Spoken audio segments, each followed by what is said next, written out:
కౌశిక్ రెడ్డి మీద జరిగిన దాడిని బీఆర్ఎస్ సీరియస్ గా తీసుకుంది. దాడి ఘటనపై సైబరాబాద్ పోలీసులకు బీఆర్ఎస్ నేతలు ఫిర్యాదు చేశారు. ఆ సమయంలో సిపి లేకపోవడంతో జాయింట్ సిపికి లిఖితపూర్వకంగా వారి ఫిర్యాదును అందజేశారు. అంతకుముందు హరీష్ రావు ఎమ్మెల్యేలతో కలిసి సిపి ఆఫీస్కు వెళ్లారు. అయితే పోలీసులు కేవలం ముగ్గురిని మాత్రమే లోనికి అనుమతించారు. దీంతో అందరినీ లోనికి అనుమతించాలని డిమాండ్ చేస్తూ సిపి ఆఫీస్ ముందు గులాబీ నేతలు ధర్నాకు దిగారు. సర్కార్ పోలీసులకు వ్యతిరేకంగా నినాదాలు చేశారు. గాంధీపై హత్యాయత్నం కేసు నమోదు చేయాలంటూ నినదించారు.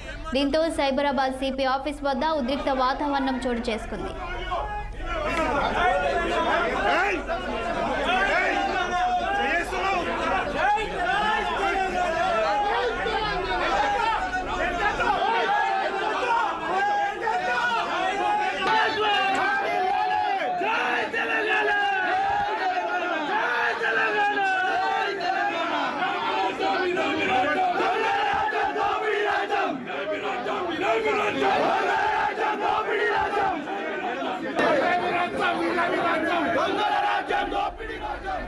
సీఎం కార్యాలయం ఆదేశాలతోనే ఎమ్మెల్యే కౌశిక్ రెడ్డిపై దాడి జరిగిందని మాజీ మంత్రి హరీష్ రావు ఆరోపించారు.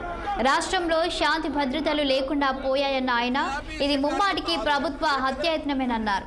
నగరం నడిబొడ్డున ఓ ప్రజా ప్రతినిధిపై కాంగ్రెస్ గూండాలు దాడి చేశారని మండిపడ్డారు. గతంలో ఇలాంటి ఘటనలు ఎన్నడూ జరగలేదని తెలిపారు. కౌశిక్ రెడ్డికి సమాధానం చెప్పలేకనే దాడులకు యత్నించారని నిప్పులు చెరిగారు. ప్రజాస్వామ్య వ్యవస్థలో ఇది మంచిది కాదని హితవు పలికారు హరీష్ రావు.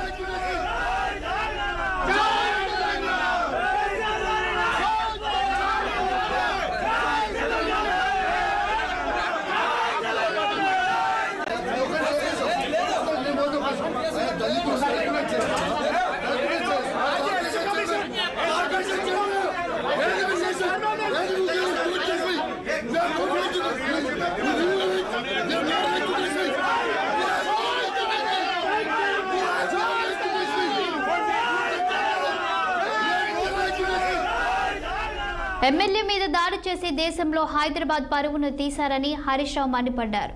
ఓ ప్రజా ప్రతినిధిపై దాడి చేస్తుంటే లా అండ్ ఆర్డర్ ఎక్కడ పోయిందని ప్రశ్నించారు. పోలీసులే దగ్గరుండి మరీ ఎస్కార్ట్ ఇచ్చి దాడులు చేయిస్తున్నారన్న ఆయన పోలీసులు కాంగ్రెస్ పార్టీకి తొత్తుగా వ్యవహరిస్తున్నారని ఆగ్రహం వ్యక్తం చేశారు. కౌశిక్ రెడ్డిని హౌస్ అరెస్ట్ చేసిన పోలీసులు గాంధీని ఎందుకు చేయలేదని పోలీసులను నిలదీశారు హరీష్ రావు. మరోవైపు సీఎం ఆదేశాలతోనే ఇదంతా జరిగిందని, ఘటనపై 307 కేసు నమోదు చేయాలని ఆర్ఎస్ ప్రవీణ్ కుమార్ డిమాండ్ చేశారు.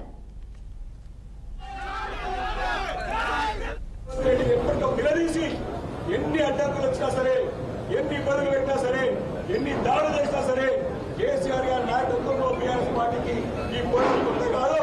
తప్పకుండా వారిని ప్రజాక్షేత్రంలో నిలదీసి వారి తప్పులని నిలదీసి వారు రెండేళ్ల వరకు కూడా మనం నిద్రపోతుందని చెప్పేసి కూడా మనం చేసుకుంటూ ఈ రోజు స్పష్టంగా పోలీసులు దగ్గరుండి దాడి చేపిస్తారు. వారి సీఐ గారిని, ఏసీపీ గారిని తక్షణం వారిని సస్పెండ్ చేయాలి. అదేవిధంగా 307 కింద కేసు పెట్టాలి గాంధీ గారి పైన. కాబట్టి వారి ఓపెన్ అన్ని ఆధారాలతో పాటు వీడియో రికార్డింగ్స్ ఉన్నాయి.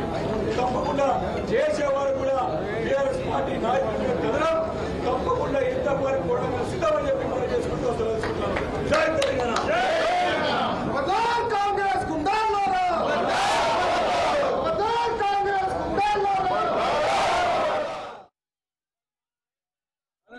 ఈ రాష్ట్రంలో లా అండ్ ఆర్డర్ ను కాపాడాలని మేము కోరుతా ఉన్నాం. ఇవాళ మా ప్రయత్నం వల్ల హైదరాబాద్ ఇమేజ్ దెబ్బతిన్నట్టు తెలంగాణ పోలీసుల గౌరవం తగ్గదని ఎందుకంటే తెలంగాణ పోలీసులు దేశానికి మోడల్ గా ఉన్నారు. దేశం మొత్తం తెలంగాణ పోలీసులను చూసి నేర్చుకునే విధంగా గతంలో తెలంగాణ పోలీసులు పనిచేశారు.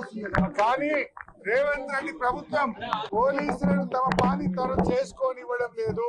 పోలీసులను వాళ్ళ అక్రమాలకు, అరాచకాలకు, అక్రమ కేసులకు వాడుకోవడం జరుగుతా ఉంది. మేము దీన్ని తీవ్రంగా ఖండిస్తా ఉన్నాం. కాంట్రాక్టర్లకు 100 కోట్ల బిల్లులు ఇస్తున్నారు, పర్సెంటేజ్ తీసుకుంటున్నారు. పాపం హోంగార్డులకు జీతాలు ఇయ్యరా? 12వ తారీఖు వచ్చిన హోంగార్డులకు జీతాలు ఇయ్యరా? కానిస్టేబుళ్లకు ఇప్పటిదాకా సరెండర్ లీవ్ డబ్బులు ఇయ్యరా? ఇదా నీ రాజ్యం?